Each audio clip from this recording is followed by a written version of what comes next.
여름 휴가 시즌이 돌아왔습니다. 어떤 휴가 계획을 갖고 계신가요? 계획이 있는 것도 계획이겠지만 계획이 없는 것도 계획이고 휴가를 안 가는 것도 휴가일 수 있겠죠?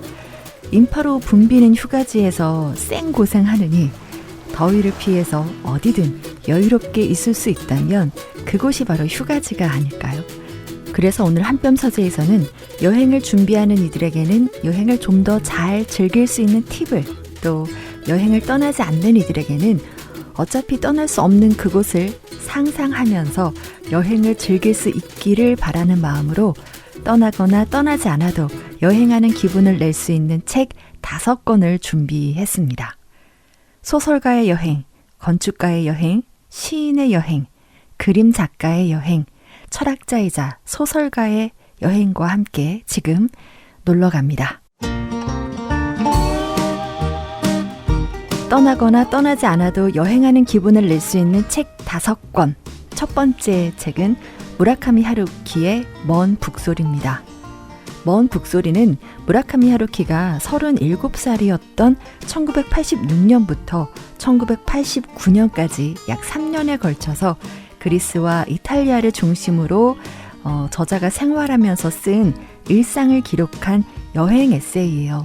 그는 40이라는 나이를 앞두고 인생의 전환점을 만들어 보겠다는 결심으로 3년간 여행을 떠났는데, 이 기간 동안 그를 세계적인 작가로 도약시킨 상실의 시대, 원 제목은 노르웨이 숲이죠. 이 소설을 집필한 것으로 알려져 있습니다. 세계적인 베스트셀러 노르웨이 숲을 탄생시킨 소설가의 여행기 먼 북소리는 이 소설의 탄생 비하인드 스토리를 엿볼 수 있는 책이기도 하고요. 또 방황하는 사람들을 위한, 그리고 40을 앞둔 사람들이 읽으면 좋을 책이기도 해요. 그는요, 이 여행을 통해서 자신의 내면에 집중할 수 있게 되었다고 하는데, 인간의 깊은 사유와 감성 그리고 장소가 결합된 소설가의 여행기 읽어보죠. 나는 어느 날 문득 긴 여행을 떠나고 싶어졌던 것이다. 그것은 여행을 떠날 이유로는 이상적인 것이었다고 생각된다. 간단하면서도 충분한 설득력이 있다. 그리고 어떤 일도 일반화하지는 않았다. 어느 날 아침 눈을 뜨고 귀를 기울여 들어보니 어디선가 멀리서 북소리가 들려왔다. 아득히 먼 곳에서, 아득히 먼 시간 속에서 그 북소리는 울려왔다. 아주 가냘프게. 그리고 그 소리를 듣고 있는 동안 나는 왠지 긴 여행을 떠나야 할 것만 같은 생각이 들었다. 이것으로 충분하지 않는가? 먼 곳에서 북소리가 들려온 것이다. 철진한 그리스 섬에서 보내는 소설가의 생활이 어떤 것인지 하루 일과를 간추려서 써보려고 한다. 기상은 아침 7시경. 그 무렵이면 주변이 밝아지므로 자연히 눈이 떠진다. 혹시 그때를 지나치더라도 7시 30분에는 근처의 교회에서 심술이라도 부리는 듯이 땡땡 종을 쳐대기 때문에 싫어도 일어나게 된다. 아내는 아침에 일어나기 힘들어하기 때문에 아침 식사는 항상 내가 준비한다. 아침 식사 자리에서 아내는 대개 꿈 이야기를 한다. 아무개가 꿈에 나타나서 이렇게 저렇게 했다는 식이다.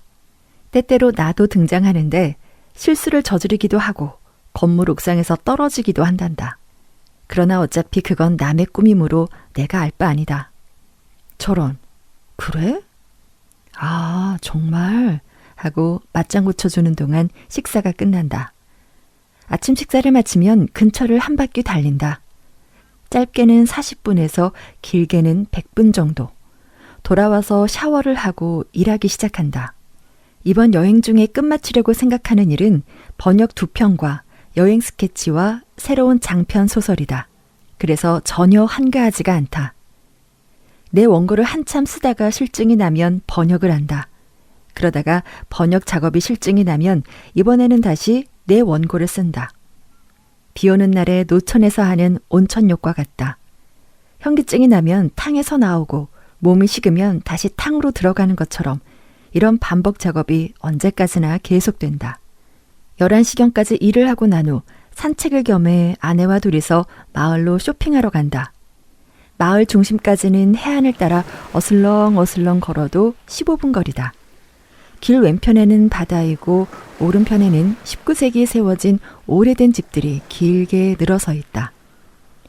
바람만 강하지 않으면 상당히 기분 좋게 걸을 수 있는 코스다.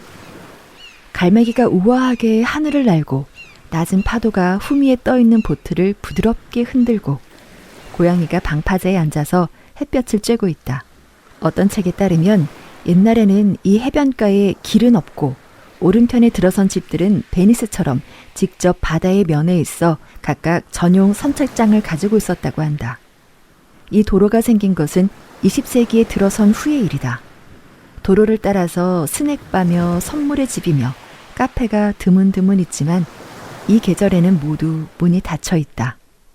집에 돌아와서 점심 식사를 만들어 먹는다. 마이다노라는 그리스에서만 볼 수 있는 향초로서 그리스식 스파게티 마이다노란 요리를 만든다. 점심 식사 후에는 대개 일을 한다. 낚시를 하러 가는 때도 있다. 낚시라고 해봐야 아주 간단한 것이다.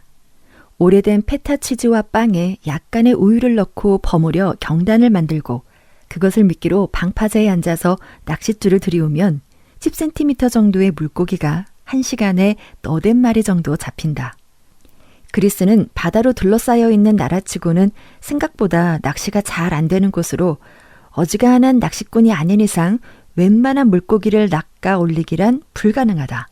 그러나 한 가지 즐거움은 물이 너무나 투명해서 낚싯바늘 근처를 오가는 물고기가 선명하게 보인다는 점이다. 워크맨으로 닐 영이나 세시 윈처스터 등을 들으면서 그 모습을 우두커니 바라보고 있노라면 시간은 구름이 흘러가는 속도에 맞추듯 유유히 흘러간다.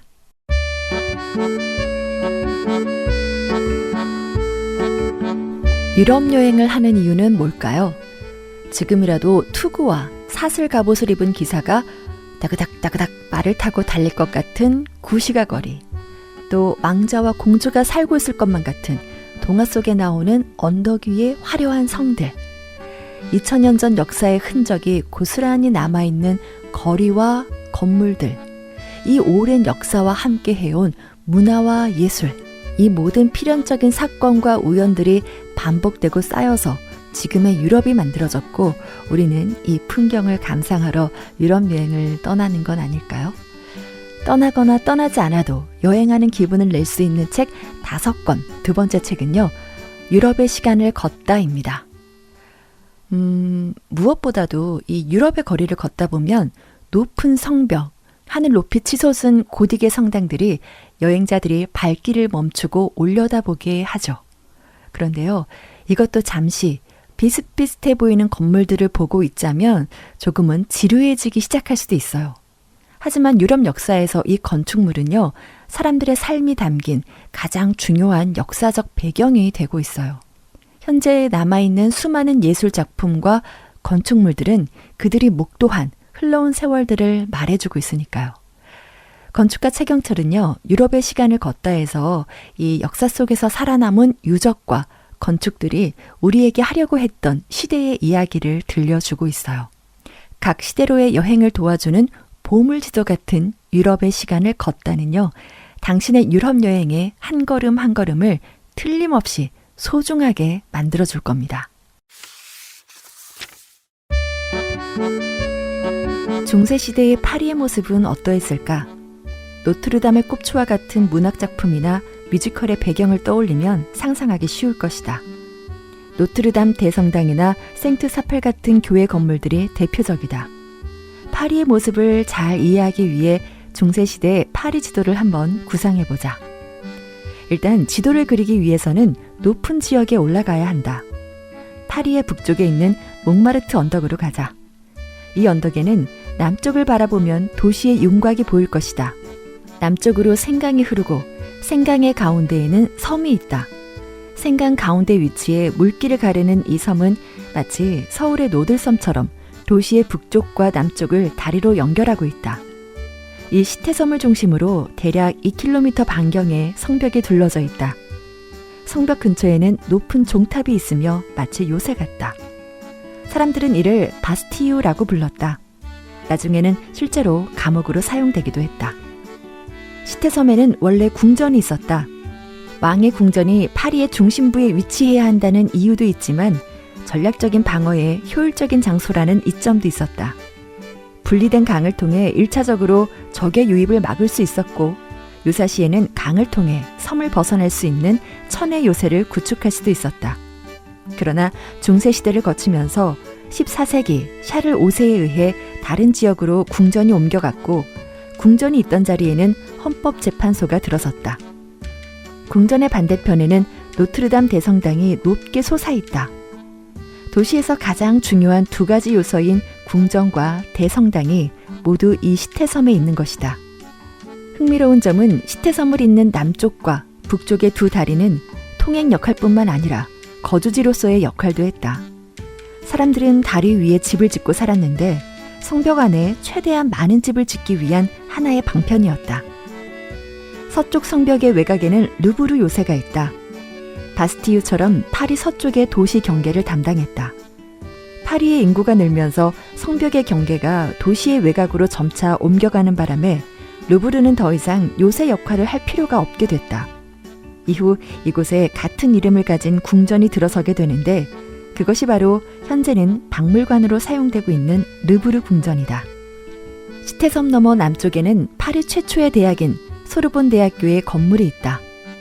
소르본에서는 신학과 문학을 집대성했고 이를 통해 학문적 발전을 이루었다. 때문에 당시 유럽의 많은 왕족과 귀족들이 소르본 대학교에 유학을 왔다. 우리는 당시 파리의 모습을 통해 중세 유럽의 도시 모습을 간략하게 정리해 볼 수 있다. 우선 자연적 방어 수단이 될 수 있는 주변 환경이 중요하다. 강 주변에 도시가 위치한 경우가 보편적이었는데 물자 이동을 위한 백길과 식수원 확보 등이 복합적인 요인들로 입지 결정에 영향을 끼쳤다. 인공적인 방어 수단으로는 성곽이 조성되었는데 도시를 효율적으로 통제하고 거주민들의 안전을 책임질 수 있는 방편이었다. 성곽 안에는 다양한 도시 시설이 중심에 위치했고 대성당과 궁전, 재판소를 중심으로 사람들의 거주 지역이 펼쳐졌다. 중세 도시는 유럽 인구가 증가하면서 도시도 팽창하는 모습을 보였다. 성곽은 점점 확장되었다. 유럽에는 파리뿐 아니라 수많은 중세 도시가 있다. 저마다 오랜 역사를 가지고 있고 이를 보존하기 위해 도시 전체를 문화재로 등록해 철저하게 관리한다. 오래된 건물의 외관은 무조건 존치되어야 하고 심지어 창틀도 그대로 유지해야 하는 경우도 있다. 체코의 프라하, 독일의 로텐부르크, 프랑스의 몽쉘미셸, 스코틀랜드의 에든버러, 이탈리아의 시에나에서도 중세를 그대로 간직한 도시의 모습을 만나볼 수 있다.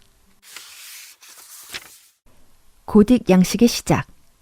고딕이라는 말은 당시에 좋은 의미가 아니었다. 사실 고딕은 고트족의 양식, 야만인의 양식을 뜻한다. 기존 로마네스크 양식의 주요 특징 중 하나였던 기둥, 페디먼트 등의 그리스, 로마 고전주의 요소들이 사라졌기 때문이다. 지식인들과 귀족을 중심으로 야만인의 건축 양식으로 돌아갔다는 조롱을 받았고 이름에도 그 의미가 그대로 반영되었다. 그럼에도 불구하고 고딕 양식은 프랑스를 중심으로 유럽 곳곳에 퍼져나가기 시작했다. 유럽의 많은 도시에서 축적된 불을 바탕으로 그리스도의 권능을 최대로 드러내면서 신앙심을 고취할 수 있는 새로운 형식의 대성당을 계획했기 때문이다. 사회 안정과 경제적 풍요를 바탕으로 다양한 문화가 교류되었고 동시에 신학의 발전이 이루어졌다. 예술의 표현 방식 또한 다양해지면서 건축에 있어서도 새로운 양식을 요구하기에 이른 것이다. 새로운 건축 양식인 고딕의 특징은 4가지로 구분할 수 있다. 첨탑은 고딕의 미학이 그리스도교에서 왔음을 보여준다. 교회는 그리스도의 성지, 즉 예루살렘을 상징하며 기둥은 최고 성직자인 교부를 뜻한다. 하늘에서 쏟아져 내리는 빛은 그리스도를 상징한다. 이에 따라 고딕 건축은 하늘로 향하는 수직성에 집중했다. 끝없이 뻗어나가는 수직의 탑이 높으면 높을수록 사람들의 종교적 신념은 승화되고 그리스도의 절대성도 강조된다고 믿었다. 떠나거나 떠나지 않아도 여행하는 기분을 낼 수 있는 책 5권. 세 번째로 소개할 책은 알랭드 보통의 여행의 기술입니다. 여행의 기술은 보통이 런던에서 출발해서 암스테르담, 마드리드, 시나이 사막, 프로방스 등을 거쳐서 다시 런던으로 돌아오는 여행을 에세이 형식으로 기록한 책인데요. 한마디로 책을 들고 다닌 여행의 이야기라고 할 수 있어요. 그리고 그의 여행에는 조금 특별한 안내자가 등장을 합니다. 샤를 보를레르, 에드워드 호퍼, 귀스타프 플로베르, 에드먼드 버크, 빈센트 반 고흐, 존 러스킨 등 예술가들을 여행의 안내자로 소개하고 있어요. 그러니까 예술가의 작품은 우리가 아름다운 여행지를 찾아 떠날 때 그곳을 어떻게 여행할지 안내자 역할을 하게 되는데, 프로방스에서는 빈센트 반 고흐의 작품을 통해서 같은 장소라도 예술가의 시각은 어떠했는지 그의 시선으로 우리도 그 공간을 바라볼 수 있게 안내를 해주고 있습니다. 반 고흐가 프로방스에 머문 지 몇 년 뒤 오스카 와일드는 휘슬러가 안개를 그리기 전에 런던에는 안개가 없었다는 말을 했다. 마찬가지로 반 고흐가 사이프러스를 그리기 전에 프로방스에서는 사이프러스가 거의 눈에 띄지 않았다고 말할 수 있다. 반 고흐가 없었다면 올리브 나무 역시 지금처럼 눈에 들어오지 않았을 것이다. 나는 전날 내 눈에 띄었던 올리브 숲을 땅딸막한 덤불로 치부해버렸다. 그러나 반 고흐는 노란 하늘과 태양과 올리브 나무와 올리브 숲 오렌지색 하늘에서 올리브의 줄기와 잎의 모양을 도드라지게 끌어냈다. 나는 이제 올리브 나무에서 전에는 보지 못했던 각진 면들을 보게 되었다. 이 나무는 높은 곳에서 땅을 향해 던진 삼지창을 닮았다. 올리브 나무의 가지에는 마치 사람을 때리려고 구부린 팔처럼 억센 면이 있었다. 다른 많은 나무들의 잎을 보면 벌거벗은 가지들로 이루어진 실험 위에 쏟아놓은 시든 상추들이 생각나는 반면 은빛의 팽팽한 올리브 잎에서는 에너지를 잔뜩 머금은 듯한 긴장감이 느껴졌다. 반 고흐의 그림을 본 뒤에는 프로방스의 색깔에도 뭔가 특이한 것이 있다는 사실이 눈에 띄기 시작했다. 여기에는 기후와 관련된 이유도 있었다. 알프스 산맥으로부터 론 골짜기를 따라 불어오는 미스트랄은 때마다 하늘에서 구름과 습기를 씻어가고 그 결과 흰색의 흔적이 보이지 않는 순수하고 풍부한 파란색만 남는다. 동시에 높은 지하수면과 훌륭한 관계시설 덕분에 지중해 기후치구는 식물이 매우 무성하다. 이곳 식물은 물 부족으로 성장해 제약을 받지 않기 때문에 남부의 최고의 이점, 즉 빛과 열을 최대한 활용한다. 또 뜻밖에도 공기 중에 습기가 없기 때문에 프로방스에는 열대와 달리 나무, 꽃, 식물의 색깔이 축축하게 만들고 서로 뒤섞여버리는 뿌연 느낌이 없다. 따라서 구름 없는 하늘, 건조한 공기, 물, 무성한 잎들이 결합하여 생생한 대조를 이루는 원색들이 이 지역을 지배한다. 반 고흐 이전의 화가들은 이런 대조를 무시하고 클로드와 푸생이 가르친 대로 서로 근접한 색만을 사용하는 경향이 있었다.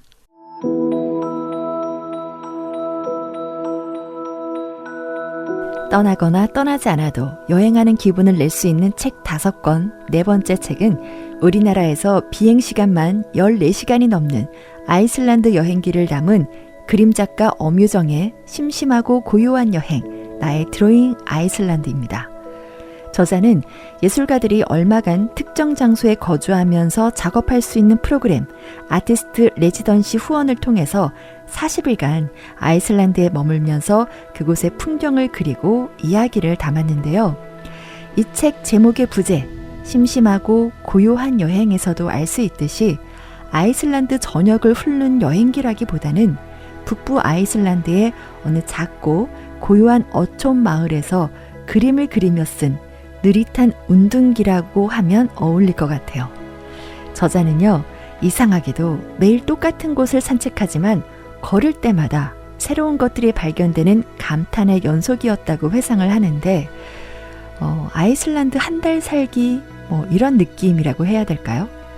시간을 다투며 떠나는 여행이 아니라 여유롭게 한 곳에 머무르며 오롯이 그 장소를 느낄 수 있는, 무엇보다 겨울을 좋아하는 저로서는 아이슬란드가 꿈의 여행지라서 그런지 더 애정이 가는 책인데요. 슈퍼마켓에 가는 것조차 소소한 즐거움이 되는 그곳의 그림과 이야기입니다. 이곳에서 잠시 살아볼 기회가 주어진 내게 그림 그리기 말고 하루 중 가장 중요한 일과는 바로 슈퍼마켓에 가는 일이다. 앨리스의 정교한 지도에 따르면 마을 초입에는 삼퀘이프라는 슈퍼마켓 하나가 있고 나는 이틀에 한 번꼴로 그곳에 찾아간다. 슈퍼마켓에 갈 때면 혹시라도 길에서 동네 사람들을 마주칠지도 모른다는 생각에 나는 평소와 달리 단장을 했다. 단장이라고 해봐야 가지고 온 3벌의 옷 가운데 그날 가장 깨끗한 것을 골라 입는 정도지만 그렇게 단출한 생활이 너무 좋았다. 무엇보다 3벌의 옷으로 내 삶이 구성될 수 있다는 사실이 놀라웠다. 물론 슈퍼마켓으로 나가기 전에는 선크림도 열심히 바르고 선글라스와 마스크를 꼭 착용해야 된다. 순진하게 그냥 밖으로 나가면 눈에 반사되는 햇빛에 얼굴이 까맣게 그을리고 칼바람에 눈물을 주룩주룩 흘리는 얼린 홍시꼴이 되어버리기 십상이므로. 평소 인물을 많이 그려오던 터라 처음 올라프스 퓨이르 디르에 왔을 때에도 당연히 나는 이곳 사람을 그릴 수 있으리라 생각했다. 하지만 눈 내리는 4월, 길에는 사람은커녕 개미 한 마리 보이지 않았고 그제야 나는 내가 뭔가 대단히 착각했다는 사실을 깨달았다. 사람을 그리겠다면서 하필 사람이 가축보다 적게 사는 나라를 고른 것이었다. 그릴 사람이 없으니 대체 무엇을 그려야 하나? 내가 늘 바라보고 있던 것은 무엇일까? 방 안에 우두커니 앉아 곰곰이 생각에 잠겨 있을 때 그래, 그것은 바로 산이었다. 생각해보면 내가 매일 아침마다 감탄하며 바라보던 것은 이곳의 산이 아니던가? 지금부터 이 동네의 산을 하나씩 그려보기로 하자. 하얀 물감을 팔레트에 이리저리 섞어 종이 위로 발라보았다. 순간 행복감이 마구마구 밀려왔다. 평평한 종이가 눈덩이로 변해가는 그 순간만큼은 내가 마치 하얀 눈을 만드는 사람처럼 근사하게 느껴졌다. 나는 시간 가는 줄도 모르고 그림을 몇 장이고 그려나가기 시작했다. 하얀 안개가 낀 산, 시커먼 구름이 다가오는 산, 바다에 집어삼켜진 산, 수많은 마을 산의 모습들. 뜻밖에도 이곳의 산 덕분에 오랜만에 그림 그리기의 즐거움을 다시금 느끼게 된 것이다. 새벽 3시, 이상하게 잠이 오지 않아 침대에 웅크린 채로 눈만 껌뻑이고 있었다. 발끝을 간지리는 창문 커튼 사이로 어디선가 묘한 빛이 새어 들어오는 게 느껴졌다. 어디에서 나오는 불빛인지 이 시간에 무슨 공사라도 하는 걸까? 한참을 그렇게 꼼지락거리다 도저히 궁금함을 참지 못하고 자리에서 일어나 커튼 자락을 슬그머니 밀어젖혔다. 우와! 창밖 세상이 온통 새파란 네온빛으로 빛나고 있었다. 누군가 파란 셀로판지로 인공 조명을 비추고 있는 것처럼 거짓말 같은 빛이었다.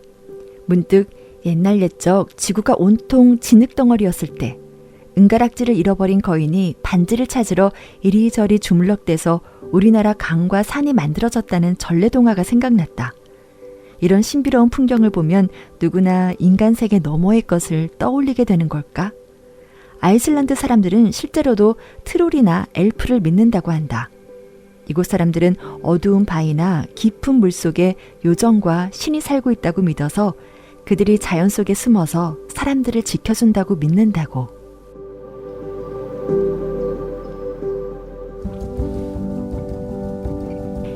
떠나거나 떠나지 않아도 여행하는 기분을 낼 수 있는 책 5권. 그 마지막 책은요. 혼자 있는 시간을 목숨처럼 써야 한다는 이병률 시인의 산문집 혼자가 혼자에게입니다. 혼자 있는 시간에 쓰러지기도 하고 그러면서 일어서기도 하는 반복만이 당신을 그럴듯한 사람으로 성장시킨다는 이병률 시인은 여러 여행기를 발표할 정도로 여행을 사랑하는 시인이죠. 우리가 누군가와 분명히 살고 있고 깊은 관계 속에 속해 있으면서도 어쩔 수 없이 자신이 혼자인 것을 느낄 때가 있잖아요. 여럿인데 외로운. 차라리 이럴 때는 아무도 나를 모르는 곳, 가본 적 없는 그런 곳으로 홀로 훌쩍 여행을 떠나보고 싶은 마음이 들기도 해요. 그리고 그곳에서 새로운 사람을 만나서 이야기를 나누고 뜻밖의 행복을 만끽하는 그런 상상도 해봅니다. 저처럼 혼자라 외롭고 즐거운, 혼자라 두렵고 홀가분한 그런 여행을 상상하고 있다면 이병률 시인의 혼자가 혼자에게를 추천합니다. 누군가와 여행을 함께 하려고 하지 말라. 큰일 난다. 갑자기 나에게 아무 일도 아닌 일로 붉어진 얼굴을 보이거나 어쩌면 짜증 섞인 소리로 뭐라 다그칠지도 모른다. 그냥 아무런 이유도 없이 어긋나고 만다. 잠자는 시간도 습관도 다르다. 먹는 시간도 먹는 취향도 다르다. 어떤 분위기를 좋아하고 어떤 분위기에 휩쓸리는지도 그곳에서 꼭 하고 싶은 한 가지 목적마저도 다르다. 아무래도 어긋나고 마는 것이다. 혼자는 왜 안 된다고 생각하는지 혼자여야만 가능한 단 하나가 있는데 그게 바로 여행이다. 그런데도 같이 가겠는가? 외로움과 두려움을 조금 해결해 보겠다고, 나눠보겠다고 굳이 누구랑 같이 가겠는가? 아니, 말리고만 싶다. 혼자 하는 여행의 긴장이 쌓이면 쌓일수록 외로움과 두려움 따윈 집안에 아무거나 굴러다니는 고무줄 같은 게 되고 만다. 혼자 여행을 해라. 세상의 모든 나침판과 표지판과 시계들이 내 움직임에 따라 바늘을 움직여준다. 혼자 여행을 해라. 그곳에는 없는 사람의 이야기를 하지 않아도 되고 더군다나 여기에서도 들었던 똑같은 이야기 따위는 듣지 않아도 된다. 혼자 여행을 한다는 건 나를 보호하고 있는 누군가로부터 내게 애정을 수혈해주며 쓸쓸하지 않게 해주는 당장 가까운 이로부터 더군다나 아주 작게 나를 키워냈던 어머니의 뱃속으로부터 가장 멀리 멀어지는 일이다. 그리고 우리가 이미 알고 있다고 자신만만히 믿었던 것들을 검은색 매직펜으로 지워내는 일이다. 세상 흔한 것을 갖고 싶은 게 아니라면, 남들 다 하는 것을 하고 싶은 게 아니라면 나만 할 수 있고 나만 가질 수 있는 것들은 오직 혼자여야 가능하다.